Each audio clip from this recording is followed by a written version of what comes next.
does not forgiving harm me?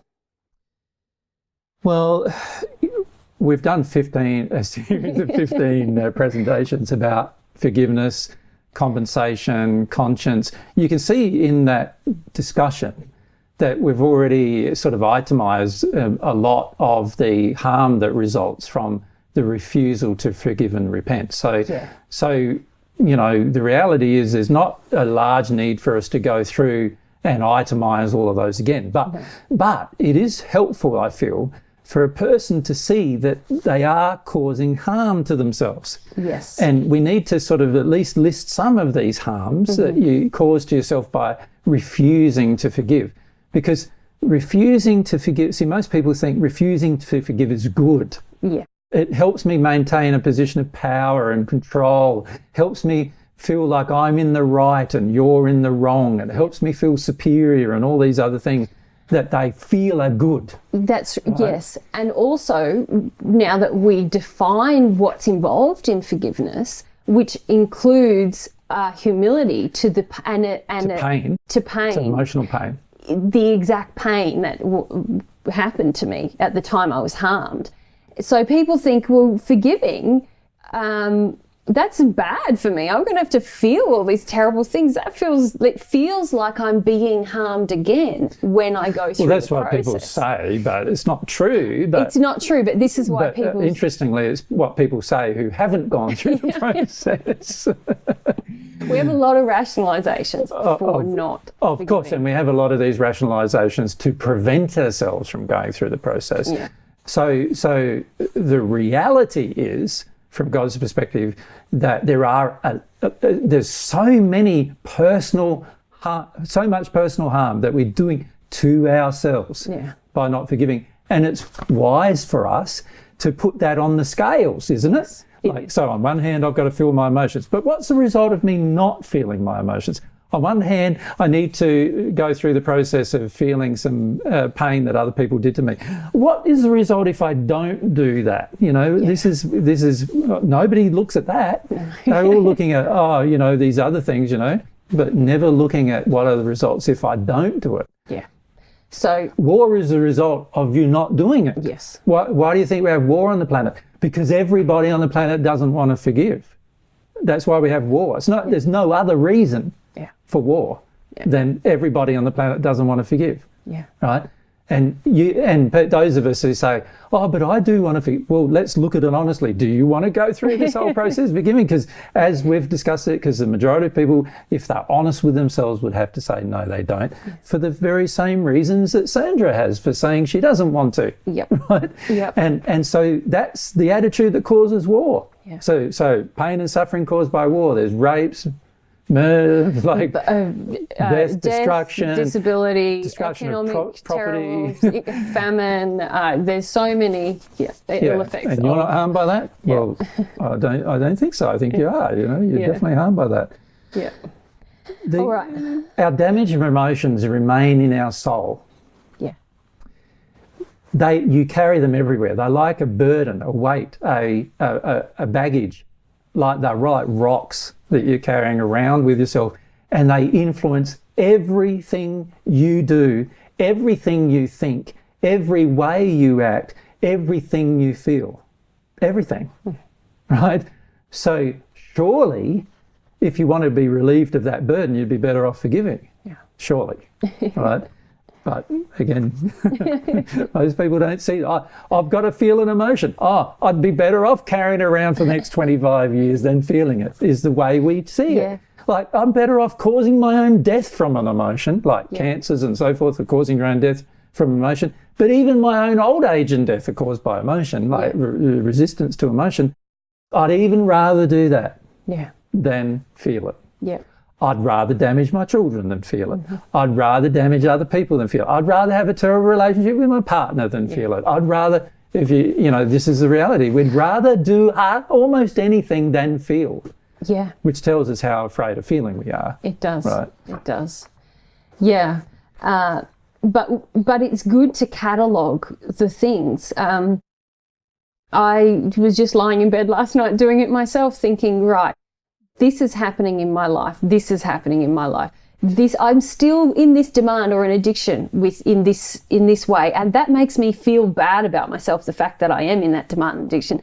I still don't feel alive and happy all the time. I still don't, all these things, and yet I know what I need to do. It's just this process of forgiveness. But it's a good way to balance the scales, because what I notice, there's an interesting thing, and that is the person who wants to not forgive always will have their scales balanced in harmony with their desire to not forgive.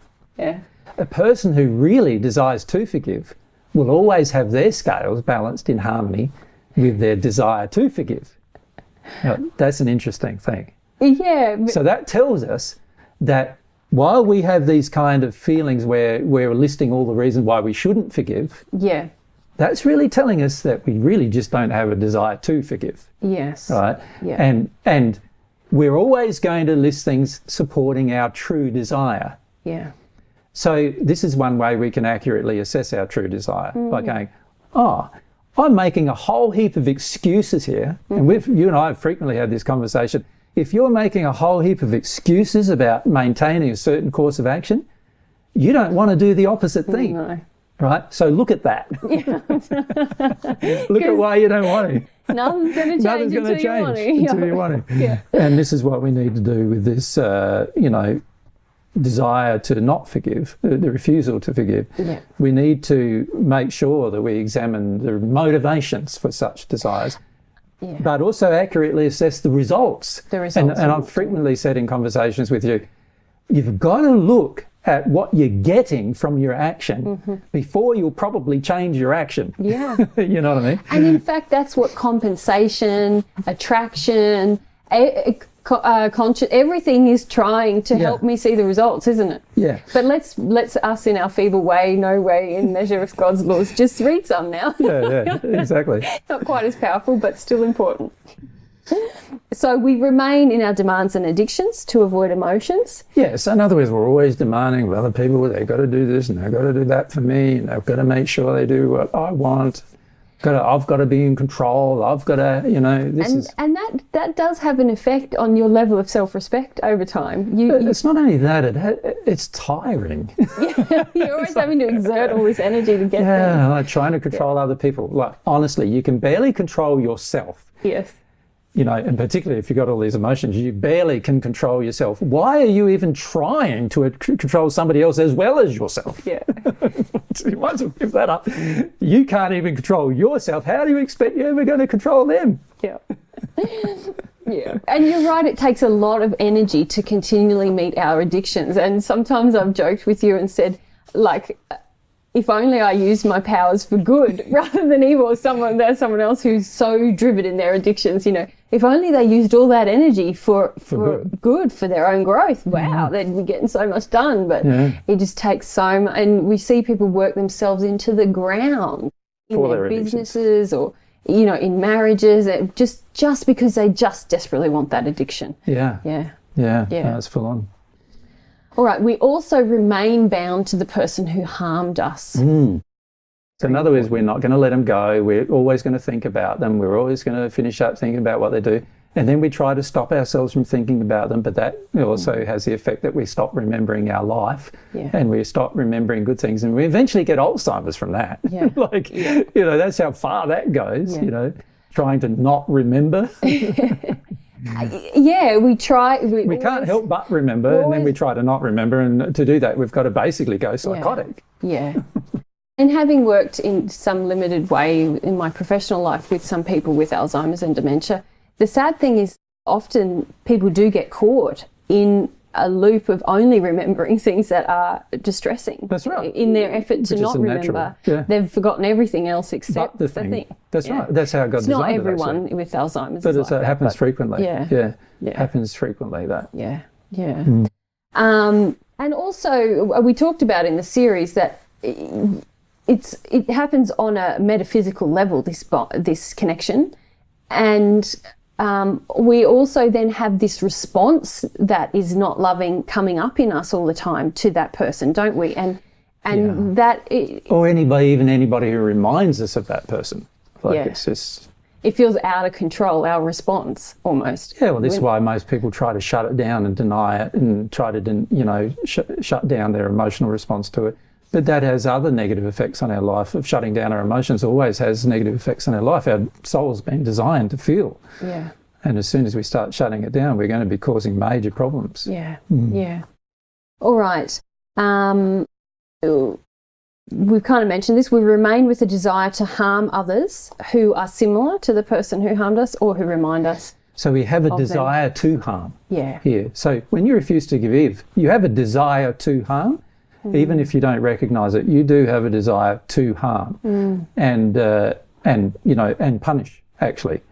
And so, that's going to be acted out. You're going to end up doing it.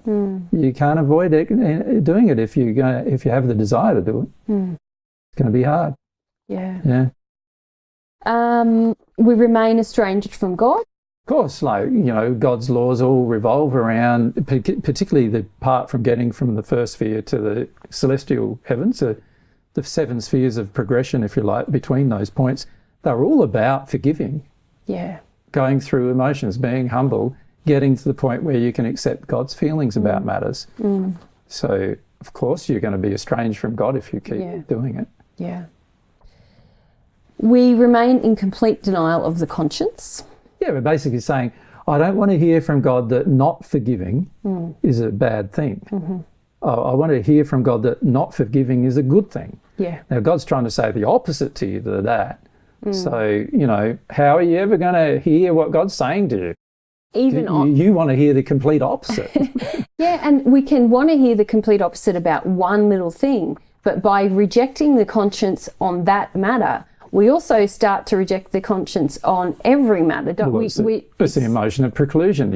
You have an emotion in your heart precluding something from operating. Naturally, that thing is going to be precluded from operating everywhere. Yeah. You try to do the same with your emotions, it's going to have the same effect. The same happens with your conscience. Yeah. So that means a lot of harm to your life, really, where you could have had a lot of benefit. Yeah. Yeah.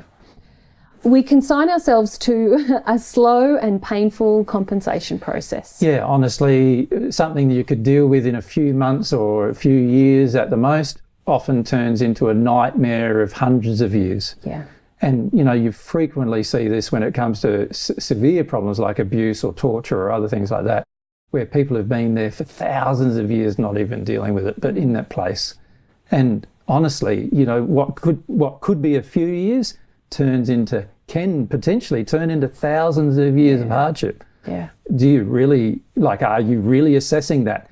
If you look at it even on the physical side of things, you can see it does turn into years and years of hardship. Like denial of a specific problem causes physical problems in your body. While you have that physical problem in the body, it might go on for your whole life while you're on earth. Like where you have that physical problem in your body. You're willing to do that, like pull up with all that pain just because you didn't forgive. Yeah. It's amazing what we're willing to do when it comes to this issue of forgiveness. Yeah. Man, we're willing to completely shut down absolutely everything, including our own life on earth, in order to not forgive. Yeah, amazing. It's very sad. Yeah. We increase the likelihood of our creation of more personal sin. Yeah, I would say not only likely, it's certain. Yeah. Like it's certain. You're now in the state where, everything you're trying to deny within yourself, you're carrying around, it's going to impact every choice, every decision, every thought, every emotion that you have. Every interaction you have with another person is going to be influenced by it. You can't help but be influenced by it. Unless you forgive, it's going to remain influential for the rest of your life. Yeah. We avoid accepting God's truth and remain in our false beliefs. Yeah, so that's really sad because it's God's truth that leads us to God's love, and it's God's truth that leads us to all fact, and it's God's truth that leads us to all happiness. You're going to shut down God's truth, you're going to do a lot of damage to your life. People don't realise that, that I see them skipping around issues of God's truth saying, I'll take my time to accept that. What? Why? Yeah. And how terribly disastrous is that to your life, Yeah. It's a terrible thing for you to make that decision. Yeah. So there's obviously a lot of ways that we're harmed, and we just mentioned a few really. when Yeah. we don't forgive, because God, who's an supremely loving being, is continually attempting to prompt us and guide us towards forgiveness through compensation and through the conscience. So naturally, I mean, when we're refusing to forgive, we're in opposition to that supremely loving being, and that's going to harm us in so many ways. It's hard to measure, isn't it? Yeah.